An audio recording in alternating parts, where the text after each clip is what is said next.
In this video, I'm going to be showing you how to unlock a cool-headed charm. Be sure to watch this video until the very end to prevent any mistakes in the process. Now, as you can see when I open up my crafting bench and I am on level 2, but even though mine is fully upgraded, you're going to be given the option to do the cool-headed charm. Now, this is basically increasing your resistance to hot temperatures, and what you need is some silk thread, a sand shell, and a marble.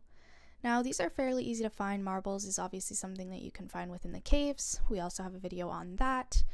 Sand shells, very easy to find as well. And then the silk thread, what you need to do is you need to get some silk thread from the spiders, and then use the spinning wheel to make the silk thread.